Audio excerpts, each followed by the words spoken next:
विश्वको सम्भवतः सबैभन्दा सानो, अहिले त प्रमाणित नभई भन्नु मिल्दैन, सम्भवतः नै भनिएको छ, सबैभन्दा सानो नेपाली भाषामा लेखिएको पुस्तक र हाइकु सङ्ग्रहहरूमध्येको सबैभन्दा सानो साहित्यिक कृति भनेको छु मैले। खासमा चाहिँ महँगो मञ्च, एकदम सजावट छ, महँगो मञ्च हाँसपछि बकुल्ला, महँगो मञ्च हाँसपछि बकुल्ला, मर्यादा क्रम। महँगो मञ्च हाँसपछि बकुला, मर्यादा क्रम। अब लिम्पिया धुराबाट म भन्न चाहन्छु, यो अलिक तुलनामा सोझो हो होइन। म यहाँ बाङ्गो पनि अलिकति छन्, तर सोझो खालको एउटा भन्न चाहन्छु। उच्च हिमाल, एकदम अग्लो अग्ला हिमाल छन् हाम्रा होइन। उच्च हिमाल फेदमा तम्बुहरू होइन, उच्च हिमाल फेदमा तम्बुहरू, साहसी निद्रा। नेपाली भाषालाई चाहिँ हामीले समृद्ध बनाउनु पर्यो। नेपाली भाषा सँगसँगै यहाँका अरू राष्ट्रिय भाषाहरू, बाँकी रहेका चाहिँ 122वटा भाषाहरू भनौँ होइन, ती भाषाहरू पनि समृद्ध हुनु आवश्यक छ भन्ने अर्थले यो चाहिँ परिकल्पना गरेर यो कुरा सुनाउनुलाई यो किताब लेखियो खासमा।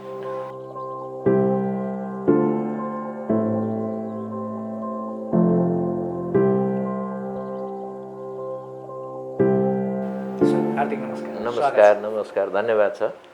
सन्चै हुनुहुन्छ? सन्चै छु, एकदम ठिक। फेरि अर्को नयाँ उपलब्धि पाएको छ बेलबारीले। हजुर, त्यो उपलब्धि तपाईँ मार्फत पाएको छ। हजुर, फेरि 2टा कृतिहरू कृतिहरू तपाईँले सार्वजनिक गर्नुभएको छ। यो तपाईँको लागि मात्रै नभएर बेलबारीको लागि एउटा ठुलो सम्पत्ति हो भन्ने लाग्छ हामीलाई चाहिँ। अहिले त्यसमै व्यस्त हुनुहुन्छ कि? अहिले वास्तवमा म 3वटा कार्यमा चाहिँ व्यस्त रहेको छु। तथापि अहिले यहाँ चाहिँ म एउटा कार्य मात्रै भन्न चाहन्छु। यो मैले भर्खरै पुरानो काग भन्ने 76वटा हाइकु, नेपाली हाइकुहरूको सङ्ग्रह, जुन चाहिँ 1.75 लम्बाइ र 0.75 चौडाइ गरेर 1.31 वर्ग सेन्टिमिटरको पुस्तक चाहिँ प्रकाशित गरिएको छ। र दोस्रो त्योभन्दा अलिकति सानो 1.05 को लम्बाइ र चौडाइ चाहिँ 0.75 गरेर 1.13 वर्ग सेन्टिमिटरको अर्को पुस्तक लिम्पिया धुरा भन्ने नेपाली हाइकु सङ्ग्रह नै प्रकाशित गरिएको छ। त्यसमा चाहिँ 66वटा हाइकुहरू रहेका छन्। यो 2टा पुस्तकलाई देशका सम्माननीय प्रधानमन्त्री केपी शर्मा ओलीज्यूले अस्ति माघ 27 गते काठमाडौँमा सार्वजनिक गरिदिनु भएको छ र विशिष्ट व्यक्तित्वहरूको समुपस्थितिमा माननीय पर्यटन मन्त्री, संस्कृति मन्त्री भानुभक्त ढकाल लगायत नेपाल प्रज्ञा प्रतिष्ठानका कुलपति गङ्गाप्रसाद उप्रेती लगायत धेरै मान्छेहरूको उपस्थितिमा यो सार्वजनिक भएको छ। र अहिले यसको प्रचार प्रसार, यसको चाहिँ यो प्रकाशन गर्नको कारणको बारेमा चाहिँ सबैजना साथीभाइहरूसँग, साहित्यकारहरूसँग, पत्रकार साथीहरूसँग, मित्रहरूसँग चाहिँ कुराकानी गरिरहेको छु। यसैमा व्यस्त रहेको छु। लिम्पिया धुरा र पुरानो काग चाहिँ विश्वकै सबैभन्दा सानो कृतिको रूपमा गनिन्छ, सानो साइजको रूपमा गनिन्छ। यसको साइज हेर्दा भन्ने कुरा छ। यो दाबीलाई तपाईँले कसरी चाहिँ दाबी गर्ने स्थितिमा ल्याइपुर्याउनु भयो र त्यो कुरा चाहिँ बाहिर सार्वजनिक भयो? यसका स्थिति, प्रमाणहरू, आधारहरू चाहिँ के हुन सक्लान् भनेदेखि मैले चाहिँ भनेको विश्वको सम्भवतः सबैभन्दा सानो, अहिले त प्रमाणित नभई भन्नु मिल्दैन, सम्भवतः नै भनिएको छ, सबैभन्दा सानो नेपाली भाषामा लेखिएको पुस्तक र हाइकु सङ्ग्रहहरूमध्येको सबैभन्दा सानो साहित्यिक कृति भनेको छु मैले। खासमा चाहिँ पुस्तकहरूमै म चाहिँ होइन। यद्यपि यो भारतको हैदराबादको एकजना महिला हुनुहुन्छ के स्वरा भन्ने, उहाँले चाहिँ गीता, भागवत गीता चाहिँ 4042वटा चामलको दानामा लेखिसक्नु भएको छ होइन। त्यस्तै साहित्यिक कृतिहरू मध्येमा एउटा कथा सङ्ग्रह छ एन्टोन चेकबको, उहाँको क्यामेलिन अथवा यो छेपारो भन्ने कथा चाहिँ सबैभन्दा सानो यो गिनिस वर्ल्ड रेकर्ड्सले चाहिँ राखेको छ भनौँ होइन। त्यो चाहिँ छेपारो भन्ने कथा हो एउटा। तर म चाहिँ यो सङ्ग्रहको रूपमा यसमा त यो हाइकु आफैमा सानो हो। त्यसो गर्दा यो त 66वटा हाइकु छ क्या, कथा भने जस्तो 66वटा कथा भने जस्तो 66वटा हाइकु भएको हुनाले यो दुईटा अर्थले चाहिँ दाबी भन्नाले अब त्यो मिल्छ कि भन्ने लागेको। एउटा हाइकुहरू मध्येको साहित्यिक कृतिमा यो सबैभन्दा सानो मलाई लागेको अहिलेसम्म भेटेको हाइकुहरू मध्येमा। त्यस पछाडि नेपाली भाषामा लेखिएको सबैभन्दा सानो चाहिँ यो नेपालको भन्ने पनि कतिले भन्नुभयो नि, त्यो होइन। नेपालमा त अङ्ग्रेजीमै प्रकाशित हुन्छ नि त, अरू भाषामा पनि हुन्छ, तर नेपाली भाषामा लेखिएको त्यो विभिन्न देश भारत लगायत विश्वका धेरै देशबाट नेपाली भाषामा पनि पुस्तकहरू निस्किन्छ। चीनबाट निस्किन्छ, रसियाबाट निस्किन्छ होइन, अथवा चाहिँ बेलायत, अमेरिका, अस्ट्रेलिया सबैतिरबाट निस्किन्छ, जापानबाट निस्किएका छन्। त्यसो गर्दा नेपाली भाषामा प्रकाशित र हाइकु सङ्ग्रहहरूमध्येको सबैभन्दा सानो यो पुस्तक हुन सक्ने मेरो अनुमान हो। त्यो अनुसार प्रस्ताव गरेको छु भनौँ न। अब यसलाई कसरी मापन गर्ने यो के छ? होइन, यसको आधार त दुईटा आधार नै हुन्छ। एउटा आधार चाहिँ पुस्तकको स्वरूप यसमा छ कि छैन भन्ने हो होइन। एउटा सङ्ग्रह हो नि त यो त, जस्तो एउटै मात्रै कथाको पनि सङ्ग्रह हुन्छ त भनौँ भएन, पुस्तक चाहिँ हुन्छ। फेरि पुस्तक हुन सक्छ, पुस्तक हुन्छ तर सङ्ग्रह हुन्न। सङ्ग्रह चाहिँ हुँदैन। सङ्ग्रह भनेको त भेला गर्ने काम हो, दुई वा दुईभन्दा बढी त हुनै पर्यो कम्तीमा होइन। त्यसो गर्दाखेरि यो चाहिँ 66वटा हाइकु, एउटामा 76वटा छ पुरानो काग भन्नेमा, र लिम्पिया धुरामा चाहिँ 66वटा छ। त्यो हाइकु आफैमा एउटा सिङ्गो रचना हो क्या, सिङ्गो रचना हो। त्यसो गर्दाखेरि यो के अरे लिम्पिया धुरा भन्ने चाहिँ विश्वको सबैभन्दा सानो हुनसक्छ भन्ने एउटा आकारमा हो होइन। आकारमा यसको लम्बाइ, चौडाइ अनि वर्ग सबै हाइकु सङ्ग्रह र नेपाली भाषामा प्रकाशित भन्नु पर्यो। त्यसरी चाहिँ भन्नु दुईटा दाबीको क्षेत्र विषय चाहिँ त्यसरी हुन सक्ने। अहिले हामीले बुझेको कृतिकै रूपमा भन्ने कुरा चाहिँ त्यो अलि नमिल्ने रहेछ होइन। संसारको सबैभन्दा सानो कृतिहरूमध्ये भन्ने चाहिँ त्यो साहित्यिक कृतिहरूमध्ये चाहिँ अलिक मिल्दैन, त्यो मध्ये चाहिँ मिल्दैन नै।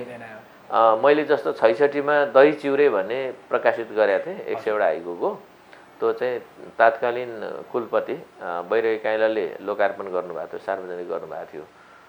त्यतिखेर चाहिँ ठुलो साइजको थियो। इन्डियाको महिलाले लेख्नु भएको पनि आर्टिस्ट जो हुनुहुन्छ, लेखक आर्टिस्ट, खासमा उहाँ लेखक भन्दा पनि आर्टिस्ट हो। त्यो चिजलाई कपी गरेको उहाँले, हजुर, भागवत गीतालाई उहाँले सार्नु हो कपीमा होइन, अथवा चामलको दानामा। उहाँ चाहिँ त्यो अर्थले चाहिँ स्वयं रचनाकार होइन क्या, उहाँ कलाकार मात्रै हो। बुझ्नुपर्ने चाहिँ त्यस्तो। यो चाहिँ तर मैले आफै लेखेँ हो नि त, सबै तपाईँको आफ्नै यो आफैले मेरो आफ्नो रचना हो। त्यसो गर्दा उहाँले चाहिँ लगभग 3 वर्ष जति समयमा लेख्नु भएको त्यो किताब होइन। यो चाहिँ मैले त्यो अर्थले दाबी चाहिँ नेपाली भाषामा प्रकाशित कृतिहरूमध्ये र हाइकु किताबहरूमध्येमा यो चाहिँ सबैभन्दा सानो हुन सक्ने भन्ने अनुमानलाई मैले प्रस्ताव गरेँ। अनुमानित दाबी गरिरहेको छ, यो दाबी चाहिँ सत्य रूपमा प्रमाणित होस्। यदि यसो भयो भने तपाईँ मार्फतबाट बेलबारीले फेरि अर्को एउटा इतिहास रच्नेछ र यो हाम्रो सौभाग्य हुनेछ। हजुर, धन्यवाद छ। अब यो भित्रको मलाई पनि हेर्न गाह्रो भइरहेछ सर, यो भित्रको रचनाहरू सुनौ न सर। हजुर, धन्यवाद छ यहाँलाई। कुनदेखि चाहिँ सुरु गरौँ? पुरानो कागदेखि कि म पुरानो कागको यो अलिक व्यङ्ग्य प्रधान छ। हजुर, यो व्यङ्ग्य प्रधान भएको हुनाले म यसलाई व्यङ्ग्यकै रूपमा लिँदिन, म आग्रह गर्दछु। एउटा रचना भन्छु, महँगो मच। अहिले राजनीतिक र सामाजिक रूपमा पनि आसन ग्रहण गराउने जुन चलन छ नि, त्यसमा मान्छेहरू मलाई फलानाभन्दा पछाडि बोलायो भनेर रिसाउने, अथवा फलानाहरूभन्दा म अगाडिको मान्छे हो भनेर जुन भित्री रूपमा गरे हुन्छ। सबै आयोजकले सबै मान्छेलाई चिन्दैनन्, 1 जना 2 जना 3 जना भए पो को अलिकति अगाडि राख्ने, को पछाडि राख्ने भन्ने हुनसक्छ। धेरैजनालाई मञ्च आसन गराउनु पर्ने, त्यो समस्याबाट आयोजक चाहिँ पीडित भइरहेको मैले बुझेको हुनाले त्यो अनुसार मैले लेखेको छु। ल, महँगो मञ्च एकदम सजावट छ। महँगो मञ्च हाँसपछि बकुल्ला, महँगो मञ्च हाँसपछि बकुल्ला, मर्यादा क्रम। महँगो मञ्च हाँसपछि बकुला मर्यादा क्रम। महँगो मञ्च हाँसपछि बकुला बकुला मर्यादा क्रम। मर्यादा क्रम चाहिँ त्यस्तो रहेको छ। अब अर्को एउटा यहीँबाट म भन्नु चाहन्छु,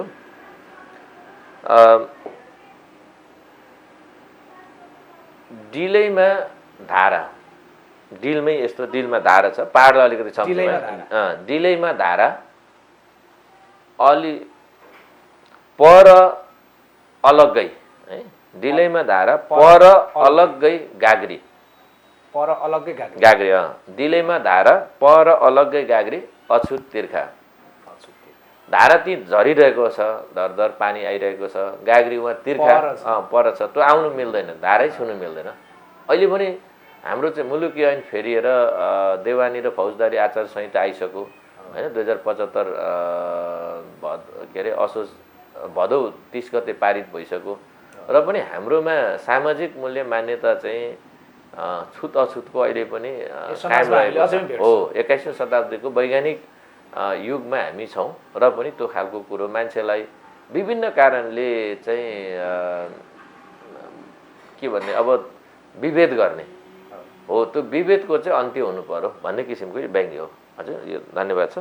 अर्को एउटा पनि सुन्नुहोस्। हजुर, यो चाहिँ अब लिम्पिया धुराबाट म भन्न चाहन्छु, यो अलिक तुलनामा सोझो हो होइन। म यहाँ बाङ्गो पनि अलिकति छन्, तर सोझो खालको एउटा भन्न चाहन्छु। उच्च हिमाल, एकदम अग्लो अग्ला हिमाल छन् हाम्रा होइन। उच्च हिमाल फेदमा तम्बुहरू होइन, उच्च हिमाल फेदमा तम्बुहरू साहसी निद्रा।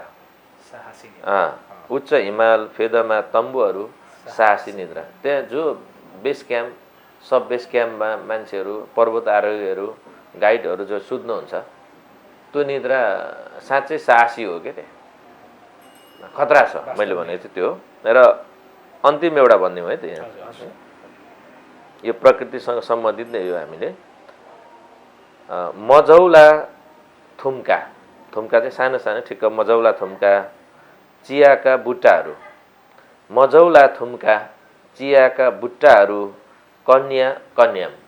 कन्याम चाहिँ जुन छ त्यो चाहिँ कन्यै छ होइन, त्यो जुठो छैन क्या, मैले भनेको चाहिँ त्यो। हजुर, धन्यवाद। Thank you so much. हजुर, धन्यवाद छ। सरले यो परिकल्पना, यो सोच चाहिँ कसरी आयो सर? यो मैले चाहिँ दुईवटा कुरो भन्दै आएको छु होइन। एउटा कुरो, हामी ग्रामीण क्षेत्रमा बस्ने मान्छेहरूसँग धेरै आर्थिक स्रोत र चलाउने साधनहरू हुँदैन। त्यही कारणले हामीले पनि राष्ट्रको लागि, समाजको लागि के गर्न सक्छौँ भन्ने हामीले सोच्नुपर्छ। र स्रोत साधन कम भएपछि हाम्रो जे स्रोत साधन जति हामी सक्छौँ त्यो स्रोत साधनलाई पूर्ण रूपमा परिचालित गर्न सक्ने खालको कामहरू गऱ्यौँ भने पनि राष्ट्र र समाजको लागि केही हुन सक्छ भन्ने अर्थले आफूसँग कम स्रोत साधन भएको हुनाले सानो सानो चिज नै गरौँ, तर अलिकति विशिष्ट गरौँ, अलिक फरक खालको गरौँ भन्ने हो। चिज त त्यही हो, तर त्यसलाई अलिक फरक ढङ्गले प्रस्तुत गर्यो भने त्यसले चाहिँ अलिक नयाँपन दिन्छ भन्ने अर्थले सानो चिजमा चाहिँ लाग्यो। एउटा यो हो होइन, यसको प्रकाशन गर्ने सोचाइ परिकल्पनाको आधारमा चाहिँ त्यो। किन अगाडि पनि मैले 2-3वटा चिजहरू गर्दै आएको थिएँ। जस्तो नेपालको यही हाइकु पनि मैले यो 5औं सङ्ग्रह भयो, अगाडिको 3वटा हाइकु सङ्ग्रह पनि सानो नै मैले छापेको थिएँ। किन भन्दा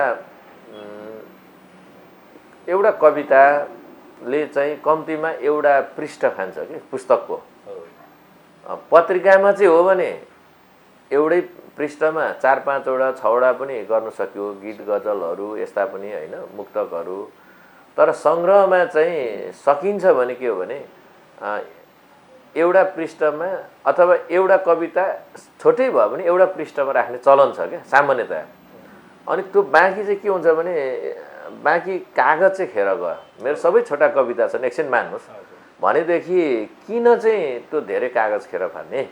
मैले अलिकति पहिला सुनेको थिएँ 25-30 वर्ष अगाडि कि जापानमा चाहिँ पुस्तक जुन बनाइन्छ र त्यो काटे पछाडिको रहेको जुन कागजको टुक्राहरू हुन्छ त्यो कागजको टुक्राहरू बेचेर शिक्षकहरूको चाहिँ तलब पुर्याइन्छ भन्ने सुने मैले होइन।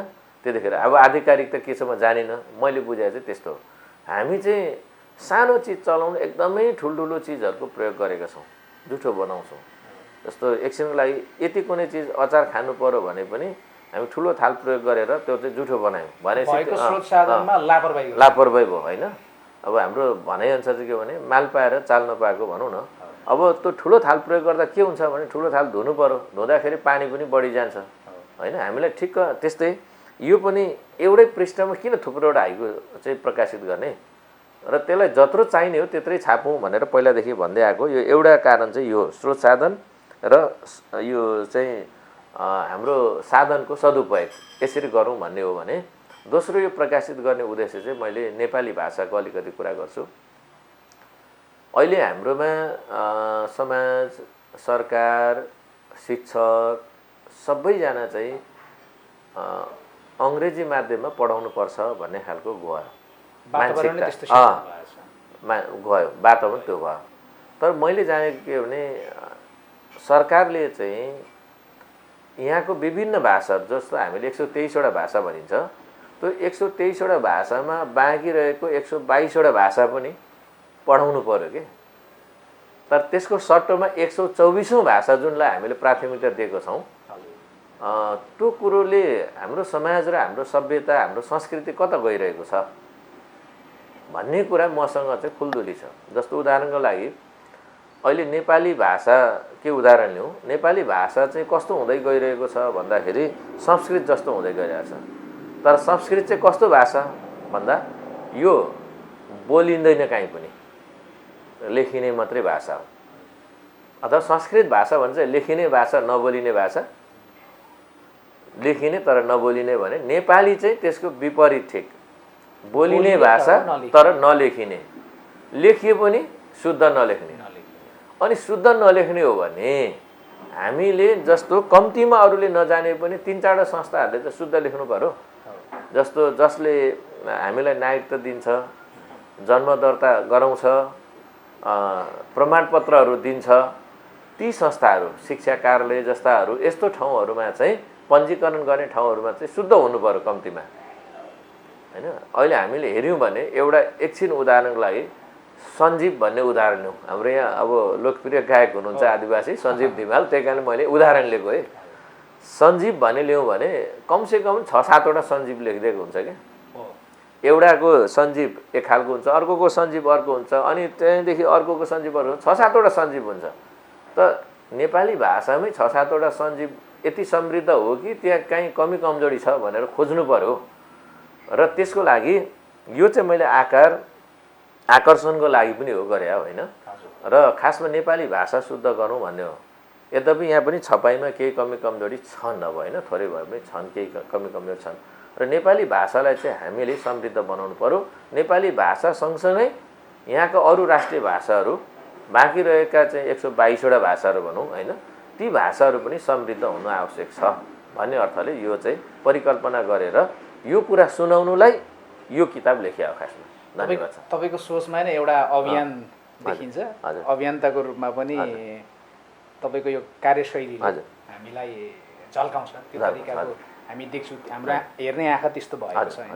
तपाईँको यो समयको लागि धेरै धेरै धन्यवाद दिन चाहन्छु। यहाँलाई पनि धेरै धन्यवाद छ। कोशी नेपाल टेलिभिजन परिवारलाई सबैलाई धन्यवाद छ। धन्यवाद, नमस्कार, हस्, धन्यवाद।